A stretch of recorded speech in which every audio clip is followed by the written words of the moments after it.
Good morning, everyone. This is Andy Steinhubl. I'm a member of the board of the Center for Houston's Future and retired last week as a head of the energy strategy practice at KPMG. It's my pleasure to moderate our first response panel, where we'll compare perspectives of company leaders and how they're pursuing decarbonizing the economy. It's my pleasure to introduce a cross-section of company leaders, starting with Muge Wood. Muge is the director of the Microsoft Technology Center in Houston. I'd like to also introduce Caleb Stephenson. Caleb is the EVP and co-head of commercial operations at Calpine. Cindy Yeilding, who's the senior vice president with BP America. Hello, Cindy. Rob Gaudette, who's the senior vice president at NRG and the president of business solutions. Karine Boissy-Rousseau, the president of Liquide, Hydrogen Energy US.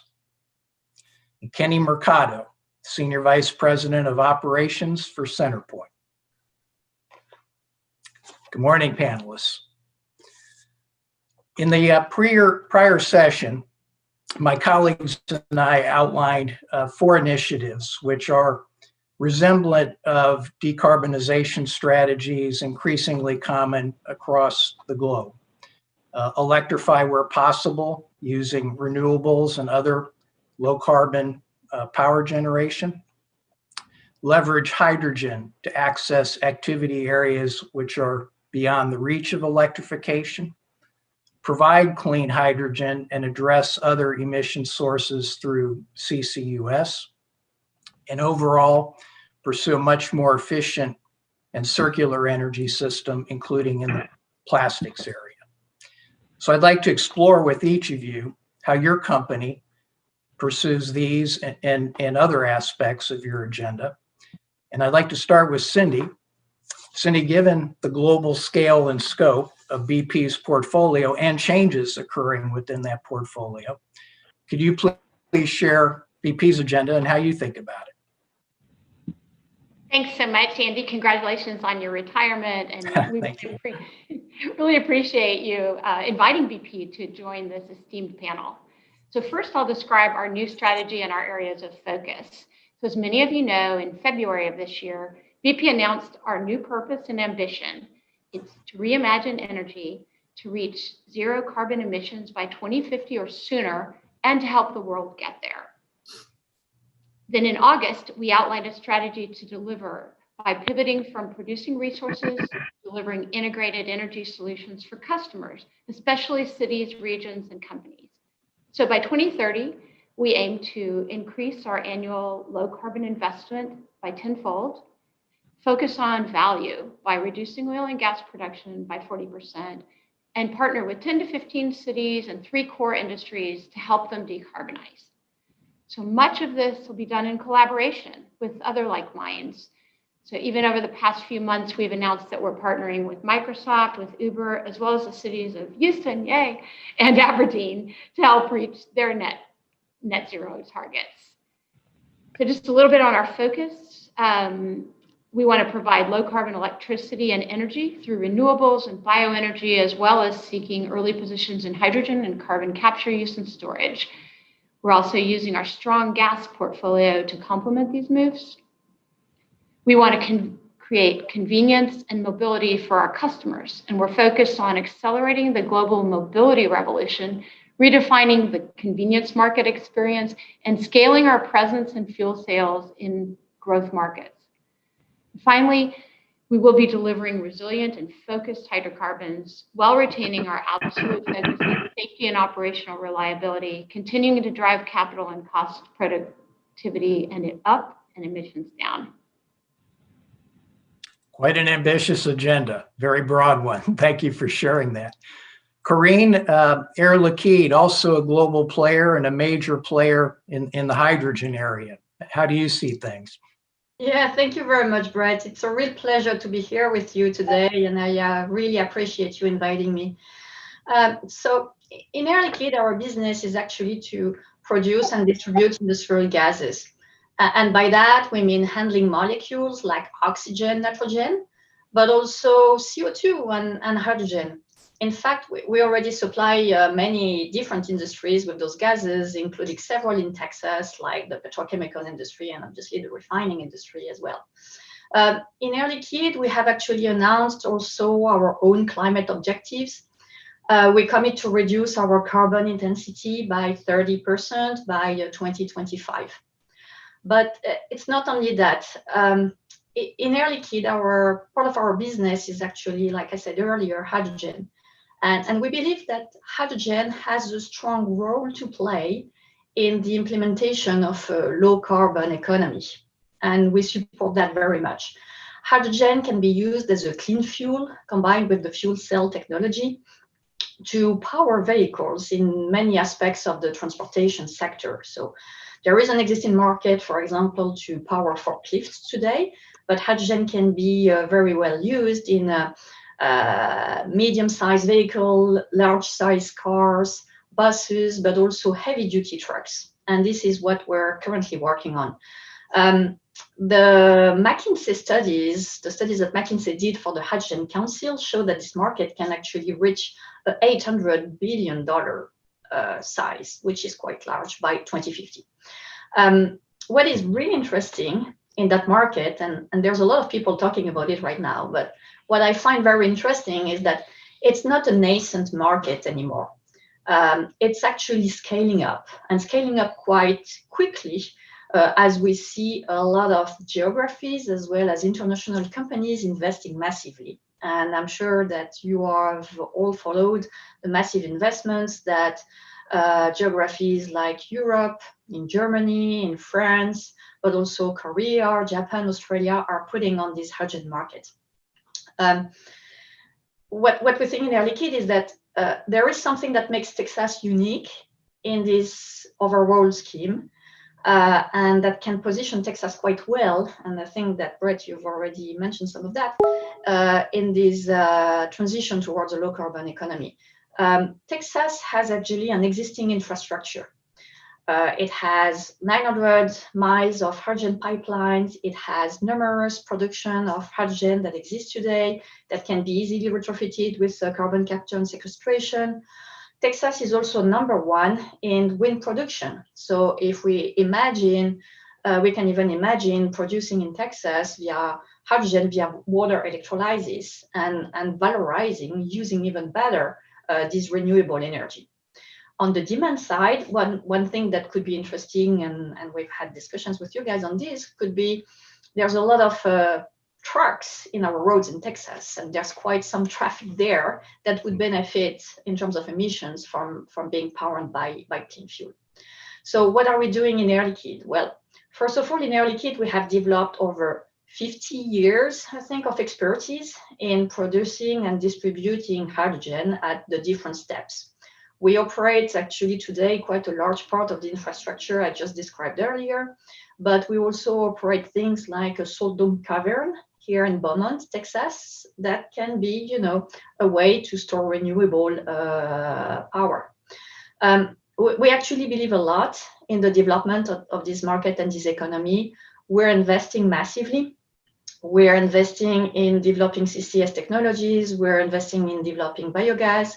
We're also investing in a brand new production facility dedicated actually to the California transportation markets. So in Nevada, we're investing $150 million in a brand new hydrogen production plant located in Las Vegas.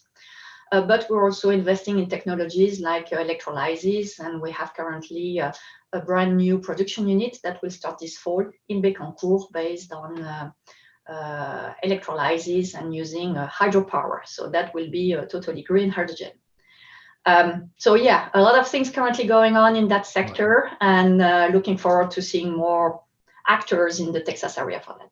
Yeah, terrific opportunities globally and in Texas. Thank you for sharing that. Caleb, I'd like to turn to you, Calpine, and perspectives from a national merchant power standpoint. Thanks very much to the Center for holding this event and also for inviting Calpine to participate. And good morning to everybody. The 4 initiatives that have been listed make a lot of sense to us. By way of introduction, we're the nation's largest natural gas cogeneration, and baseload renewable power provider. We operate 76 power plants across the country. Most of them are gas-fired. 13 of them are geothermal facilities in Northern California at the geysers, which is the single largest renewable asset in California. In addition to California, our operations are concentrated in Texas and along the East Coast up into New England. In Texas, we operate 13 gas combined cycle plants, 6 of which are cogeneration facilities, supporting refineries, chemical plants, et cetera. And we also have a growing retail presence through our brands, Champion Energy and Calpine Solutions. Here's a brief synopsis of our perspective on this broader topic. Carbon is an economy-wide problem. The power sector only represents, depending on the region, between 15 and 30% of economy-wide CO2 emissions. The fastest and cheapest path to decarbonization is to lean more heavily on the power sector via electrification of transport and heating. This is supported by multiple studies in multiple regions. Depending on the region, electrification over the next few decades could add 60 to 90% to total electricity demand. Power generation from gas offers rapid CO2 reduction and also enables renewables growth by maintaining system reliability. This is a positive environmental story. Gas-fired generation has enabled us to shift away from coal in the last decade. Gas-fired and renewable generation together will help us shift away from oil this decade, at least for a portion of the transportation market. There are a lot of opportunities for customers to make significant progress on decarbonization cost effectively through a combination of renewables and gas.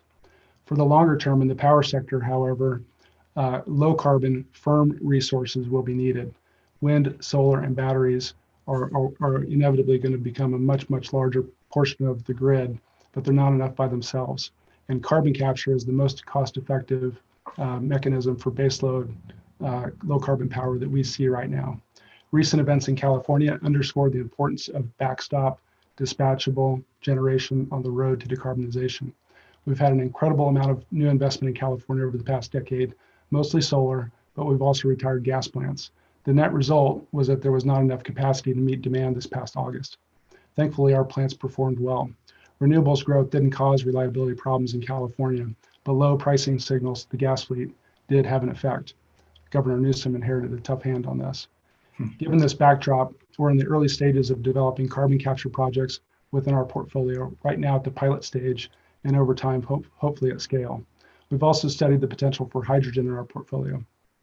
While our plants can currently use hydrogen to a modest extent, we see it remaining hard to make hydrogen economic for power generation. Hydrogen likely has easier application in heavy industry and heavy transport.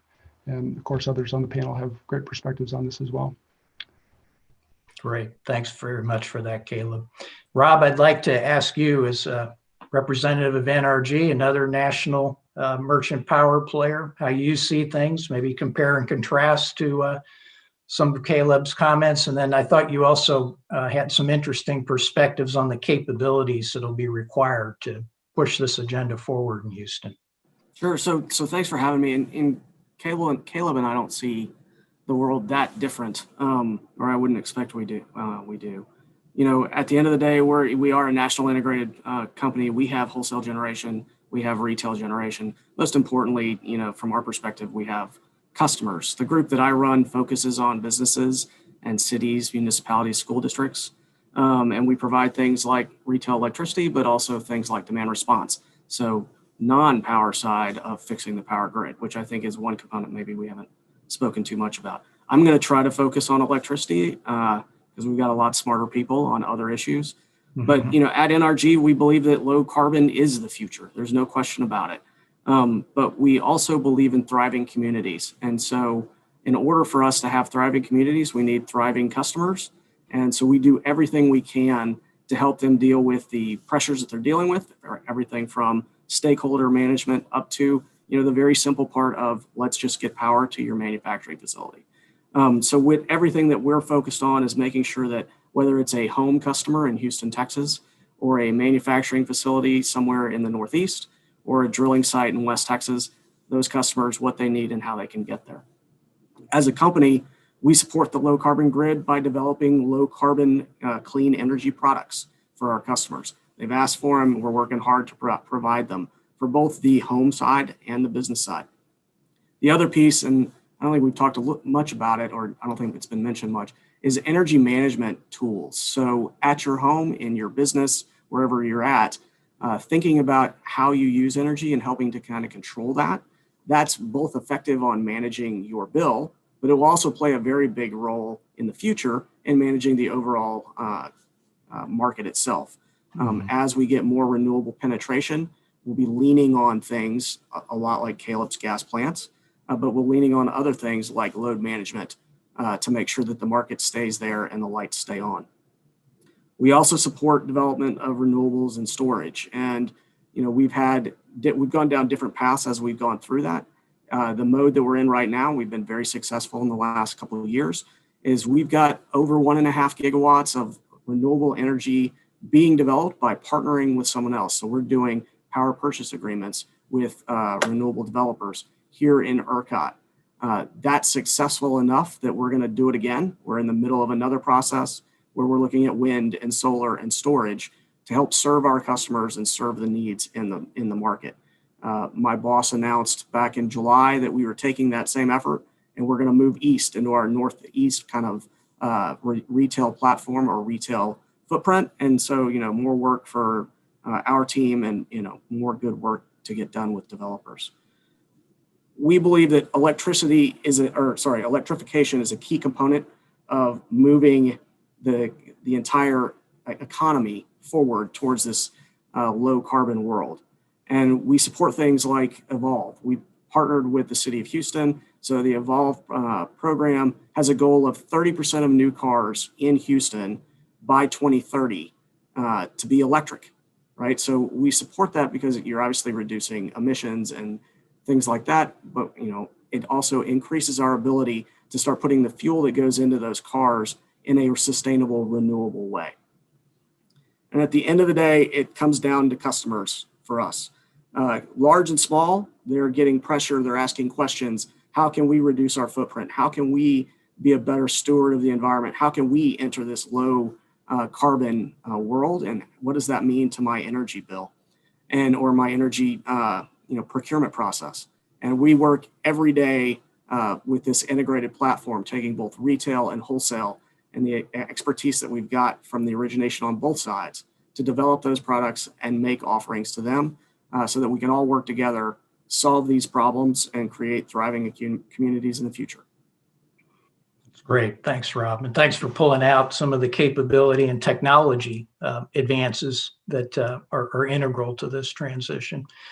Kenny, could I turn to you, please? CenterPoint and the gas and power grid and how you and your company are pursuing the decarbonization agenda. Kenny, I think you're on mute.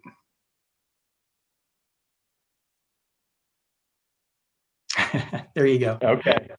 Yeah, thank you. It's a pleasure to be here, Andy, and congratulations to you again on your retirement and being here with colleagues and talking about this very important issue. You know, low carbon is our future, no question about it. And I would say that the future is now. I mean, I don't think anyone on the call today is really waiting on anything. We're all driving towards this low carbon future, and the success is occurring today. It's occurring in real time. Just a couple examples. If you're a customer in Texas today, you have the benefits of a low carbon.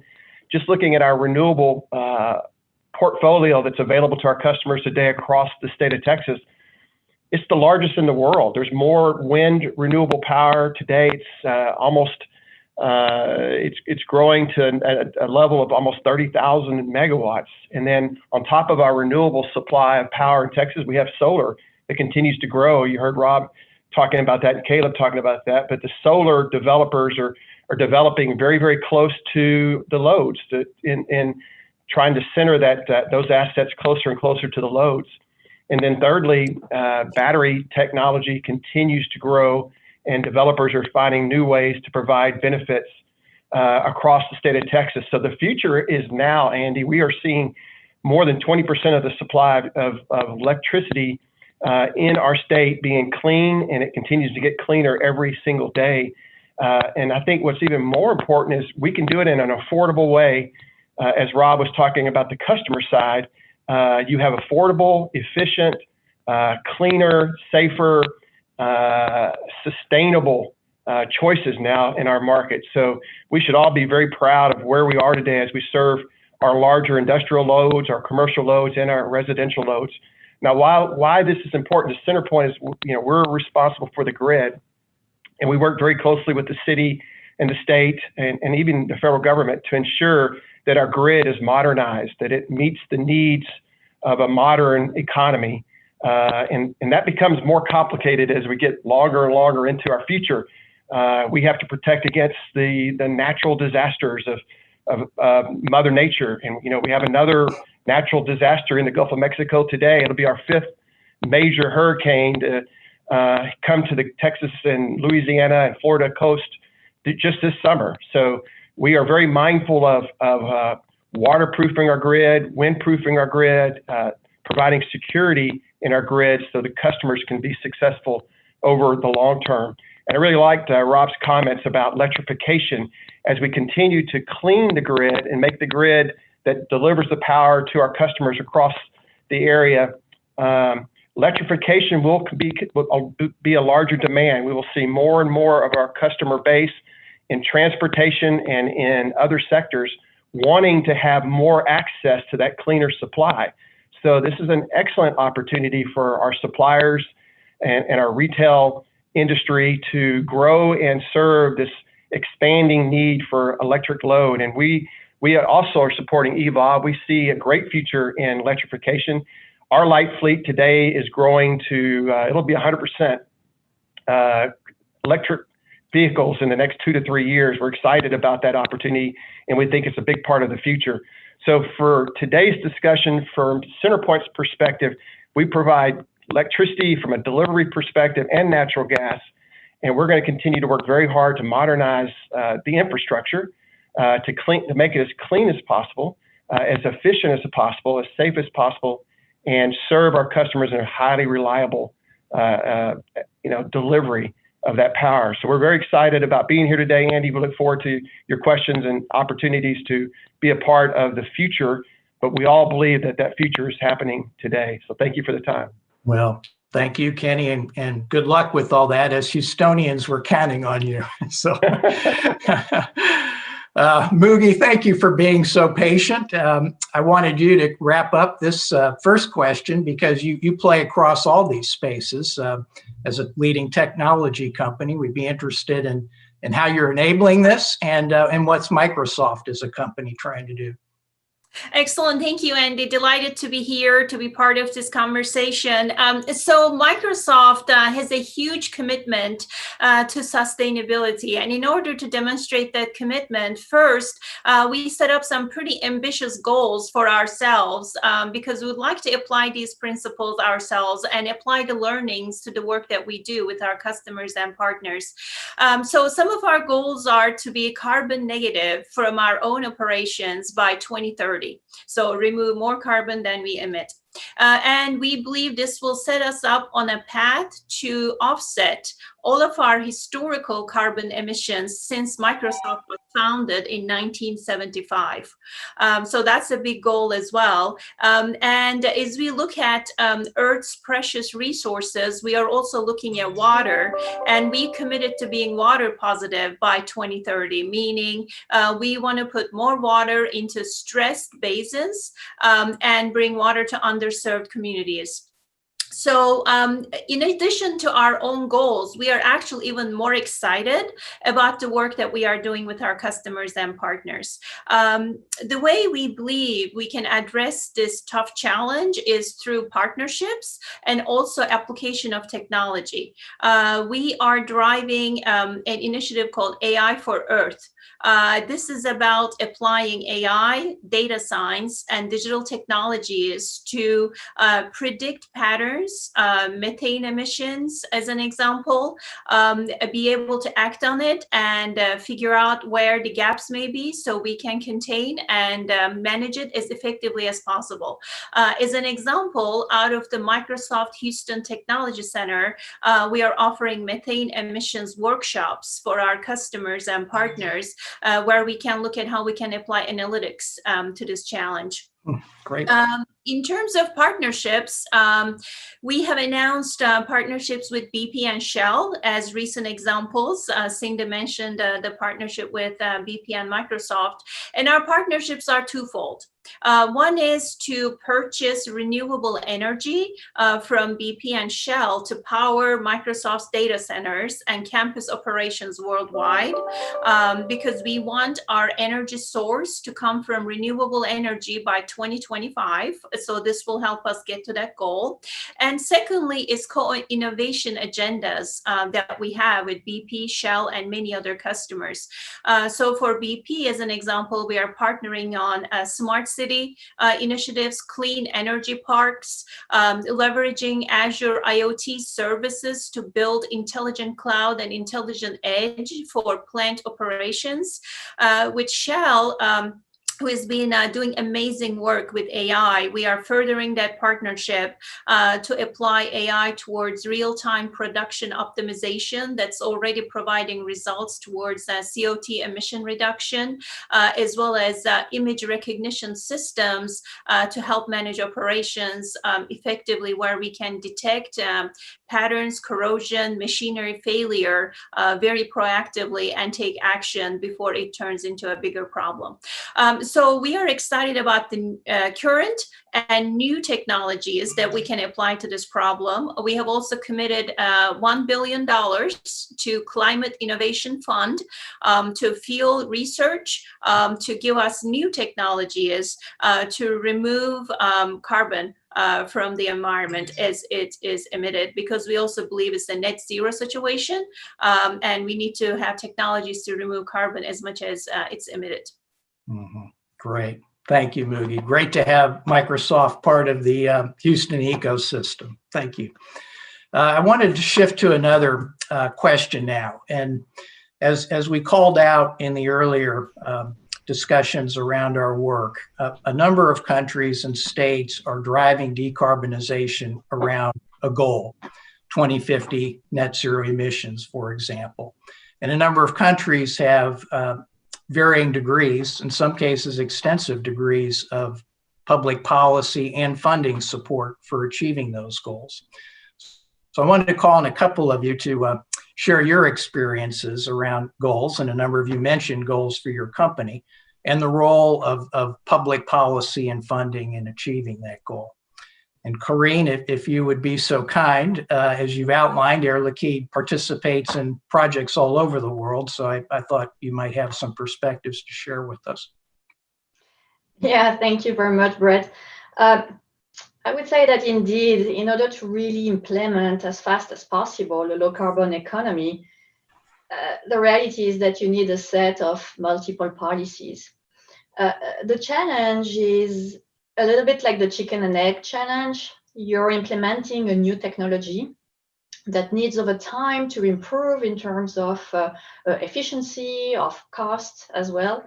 And you can only do that if you, at the same time, stimulate the demand for, if we take, for example, hydrogen as a clean fuel for transportation, but also helping the infrastructure to keep up with the growth of that demand. So this is kind of the chicken and egg. And once you need some activation type of policies and funding to start that and initiate the virtuous cycle of cost reduction through scale effects. So this is what policies are for. And they've been quite successful. We talked about wind power, we're talking about solar power, and those technologies to be adopted at a large scale benefited from tax credit and funding mechanisms. So it's the same for, if I talk about the hydrogen energy market, for example, we can look at what California has put together. California has put a set of what they call zero emission vehicle mandate. So to incentivize transportation to move toward electric transportation, but they've also implemented low carbon fuel standards, which is a policy that helps actually funding the infrastructure for fueling hydrogen for those markets. So as you can see, it does work because there is an existing market today for transportation for hydrogen in California. We see other geographies like Europe and Asia doing things that are similar. We believe that for Texas and here in the US, there is a strength in having really truly market-based mechanism. This is what we promote. And for example, here in Texas, in order to initiate this type of projects, there can be some funding mechanisms to promote either technology like CCS, or even activating the demand side, maybe supporting a truck project or pilots on that side. We talked about it. I think that where we stand today on the hydrogen market, we need to focus and make sure that we have the right fundings and policies that really bring things at scale. And that's the step we're in right now. Yep, great. So you touched on competitive markets here in Texas. Rob, NRG's got deep experience with that. How would you see goals and the role of public policy? So, like, I believe that goals are absolutely critical, right? They provide a guidepost for our customers, for the cities and states that we work in, the country that we live in. We have goals, right? NRG's own goals, which I didn't touch on earlier. We're 50% reduction in CO2 by 2025 and net zero by 2050. I think, yeah, that's right. Right. So we pretty aggressive goals for a company that's got a bunch of power plants. And goals are important because they give you something to work towards. They make you push. They make you drive to where you need to be. And we work with customers every day, helping them figure out what their goals should be and where the world can take them over time. And they're absolutely should be driving things like policy, and ultimately they drive behaviors for companies. I am a huge supporter of competitive markets, and I believe that if in the right structures, competition will get you to where you need to be on whatever the issue is, right? I believe that you will get low carbon, low cost electricity in a world where you get competitive forces actually fighting for the customer and to provide the solution. And, I happen to be, lucky enough, and most of us are lucky enough to live in Houston, Texas, as part of ERCOT, right? And ERCOT is a very competitive power system. It is probably the best market from my perspective when it comes to true competitive rules and how things happen. And you think about that, that gives people like me the opportunity to provide customers what they want, and that gives us an opportunity to fight and compete to make sure that it's the best solution at the best price. That's why we have, the greatest renewable fleet in Texas versus other places with big, wide policy stuff. It's because of the competition and the ability for people like us in cities like Houston to provide solutions to the customer to meet the needs through, a competitive force. I'm a big supporter of, let's set goals, but then let's go compete to find the right answer. Let's work hard to get the best answer, and then ultimately provide customers at the end what they're looking for. Yeah, terrific, Rob. Thank you. Well said. Caleb, any final thoughts on the goal subject and role of policy? Yeah, a lot of agreement with what the others have said. Certainly think goals can be really useful to focus attention and effort. We certainly need market mechanisms to motivate competitive responses. We also need evenly applied policies.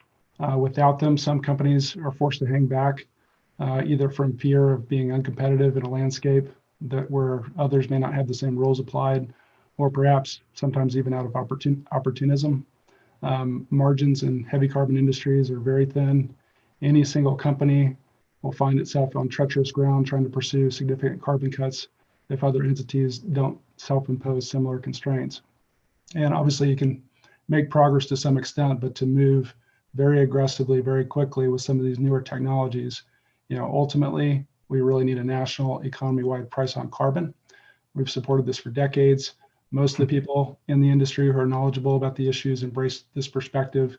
From our perspective, that is the fastest, most efficient, cost-effective means of rapid decarbonization. We also need policy progress specific to carbon capture, policies around permitting, transportation, sequestration, verification, monitoring, legal liability, et cetera. This is all still coming together. These are all solvable problems with the right political will. And so in addition to needing market mechanisms, needing evenly applied policies, we also need a lot of realism and careful thinking Some of the states across the U.S. have set incredibly aggressive goals, which is a good thing. The planning and recognition sometimes, however, of real world physics have a long way to go to catch up with the goals. Land and natural resource constraints, public acceptance and permitting processes, supply chain evolution, emerging project risks, et cetera. These are forces of gravity that have to be taken on carefully. The notion that we'll just build unlimited solar, unlimited wind, and deploy acres of batteries is exciting but not grounded. And ultimately, we're going to need some of these technologies that are a little further up the cost curve, but don't need to remain further up the cost curve, like carbon capture, hydrogen, et cetera, that we've been featuring, and that are probably more naturally areas to focus in Houston versus some of these other technologies, which of course are also really important in the Houston context. Mm-hmm. Very exciting. Thank you. I'd like to follow further on the Houston context and shift to our final question. Historically, the Houston economy has benefited from growth in the oil and gas industry, and with that, high multiplier jobs that are integral to carrying out that business. As we look ahead, continuing role for oil, but energy transition taking hold, other technologies and energy businesses looking to be the growth, more of the growth in the future. How should Houston be positioning for that growth? And Cindy, I'd like to start with you because in addition to your BP role, I know you're also the energy lead at the Greater Houston Partnership, and you all have a collective view on what Houston ought to be doing in that regard. Hey, thanks, Sandy. And co-lead with Scott Nyquist of McKinsey. So thanks very much for that question. And one of the things that we often debate across the Houston business community is what does the energy transition mean to Houston? And what are the energy priorities for the Houston business community? So I need to pay homage to Bobby Tudor, who is the chair of the Greater Houston Partnership. And if you know Bobby, you know his platform as chair is to welcome and embrace the energy transition to Houston. Bobby outlines a very compelling case for Houston's leadership in the energy transition, highlighting both the risks if we don't embrace the opportunities and the opportunities that are there. I can't do justice to his powerful messages through a recap, but I do urge you to look online at the GHP website to hear his messages. So one of the things that we have found is the concept and the construct of the energy transition means different things to different people. I don't have a crystal ball, but I do have a slide. So that has popped this slide up on the screen. And what I wanted to do is not kind of delve into this, but call your attention to sort of a range of opportunities for business. So on the left-hand of the slide, 2018, that's the energy mix of the U.S. As per, I think, the IEA. And you see it's a mixture of different fuel sources, energy mixes, but sort of dominated by hydrocarbons. The next three bar charts are actually different scenarios provided by the EIA and the IEA. And I want to call your attention to the one on the far right.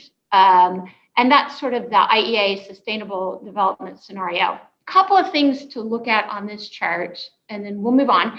One is the energy mix is sort of an all of the above mix. It's got oil and gas. Oil and gas are still very prevalent in this prediction out to 2040. But there's going to be an emphasis on greening the operations, reducing the emissions associated with that. And that'll be through good practices by companies, but also through the use of CCUS and hydrogen. There's also sort of an explosion, relative explosion of growth in low carbon energy and technologies and processes. And then a lot of opportunities that have already been described, like electrification, energy efficiency, reuse and recycling, and just lowering the carbon content of materials and products. Will all help this all of the above energy transition. It's going to be supported, as Muge talked about, with digitalization, automation, and manufacturing. And for us here in Houston, we've got a lot of corporate research going on. We've got tier 1 universities, a growing innovation and startup culture, and sort of the get her done mentality that will really help us take Houston to a net zero carbon economy. So companies, what we really want to say here is, companies can play to their strengths. This is not sort of a turn on and turn off of all renewables, as a couple of people have mentioned, but it is about how do we clean up the environment, how do we reduce our emissions as we move forward. And I will say, I've used models through 2040. When you look at models, sort of out in the second half of the century, you do see an increase in renewables and other low carbon energy sources, but there's a lot for our sort of conventional business over the next few decades and who knows who's going to win in this race, which fuels will. I did just want to say a little bit about sort of the City of Houston's climate goals, if that's okay, and BP's partnership with that. So maybe unfairly, maybe a 30-second version. Yeah. I just wanted to say that, that BP has agreed to serve the City of Houston as a strategic planning and technical partner over the next 4 years. And that means that we'll provide expertise to the city. We've also made a $2 million unrestricted grant to the Office of Sustainability. You'll hear more about the city's climate action plan through Laura Cottingham later this morning. But I just wanted to emphasize how excited we are to collaborate with the city in this space. Yeah, thank you for that. And thank you for sharing the GHP agenda. Very exciting. Muge, couple minutes, please. Microsoft's views on the Houston agenda. Yes, sure. Thank you, Andy. So Houston, from a Microsoft perspective, stands out as a city of innovation and resilience and talent. We have noticed that all of us on this panel, our customers and beyond, have been embracing technology and cloud services to innovate operations and build more agile processes. So as a result, we have opened the Microsoft Houston Technology Center about 5 years ago to provide service to our community and our market. We have been partnering with City of Houston towards digital skilling and smart city initiatives. And I will take a pause and talk a little bit about digital skilling, which I think is so critical to the heart of digital transformation that we are seeing. As we have all been stretched in different ways with COVID, one good thing came out of it, which is to be a catalyst to the innovation and digital transformation. We have experienced more transformation in 3 months than we did in 3 years. We have opened up LinkedIn Learning as a platform for all of us to skill up in the areas of data science and cloud services. And we have been partnering with Greater Houston Partnership, ION, Rice University, all the premier institutions to bring digital skills to marketplace so we can address these challenges. We have increased our Azure engineers who reside in Houston to bring solutions to these problems.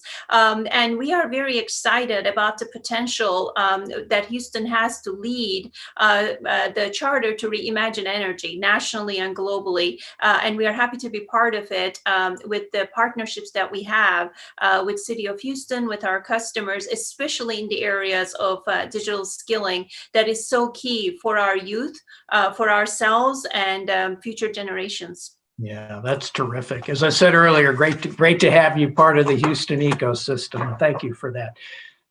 Kenny, just 30 seconds, if you would. Last comments on your thoughts on the Houston agenda. And you're on mute again, sorry.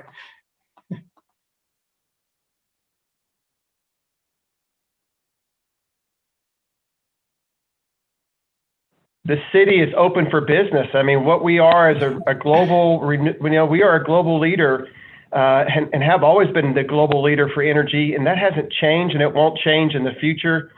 The good news is we're making it happen. We're making it happen right here in Houston, Texas. There's no place on earth I'd rather be than right here with my colleagues that are on this call.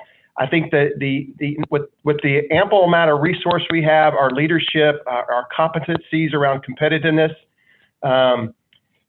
but the thing we need to do more is collaborate. We need to work together. We need to have oil and gas, generation, delivery, retail, the opportunities around technology with Microsoft and many others.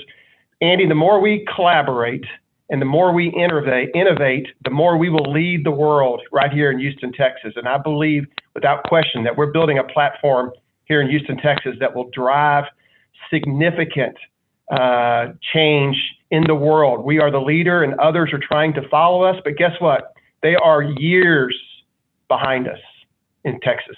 I'll leave it there. That's fantastic. I got to say, my adrenaline is flowing after all this. Thank you, all of you panelists, for your perspectives and insights, and really look forward to making this happen. Thank you.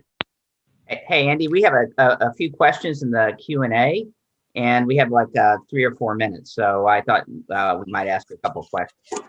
Okay. So one question we have is on batteries and sort of the physics of batteries. And so the questioner asks, how do you make sense of the physics problems of batteries and the infrastructure burden? And then goes on to say, great for utilities with guaranteed returns, soaking the rate base. So fortunately, we solved that problem in Texas because we don't have a rate base anymore for generation. But anyone want to take that question and opine on batteries and where they fit in the mix and how we do with storage? Caleb, and you're on mute. Yeah, happy to comment on what we see right now. We think batteries are likely the marginal source of capacity in some parts of the country. Certainly in the West, the pricing demonstrated this last summer, combined with what people are currently needing to pay for capacity, gets pretty close, if not squarely into where batteries are economic. These are 4-hour duration batteries. That's also true in the desert Southwest, the Pacific Northwest. On the East Coast, there are some battery mandates, but we don't see the economics quite there. In Texas, we definitely don't see battery economics for longer, 4 hours, not super long, but kind of the current duration target, 4 hours. We don't see that working in Texas with current prevailing prices. We do see some opportunities for 1 or 2 hour duration batteries in Texas, but costs are going to keep coming down, and we see batteries becoming more of a part of the grid. It's true, as implied by the question, there are a lot of things that we're still learning about the technology, degradation, augmentation, fire management, things like that. But just like any industry, with time, some of these bugs will be worked out, and we ourselves are actively developing batteries, but so we see a place for them. But as I mentioned, we're still going to need longer duration, low carbon sources of baseload and firm dispatchable power. Anyone else? Any other perspectives?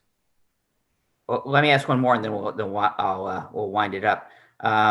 This is someone who obviously has been working in California. They say the low carbon fuel standard creates a market that pays $40 to $60 in MCF.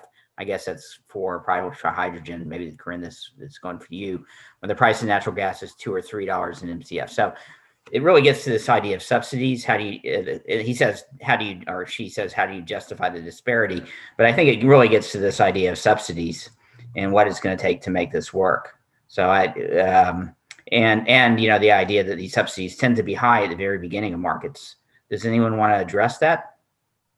Low carbon fuel standard and what it takes to make these markets get started?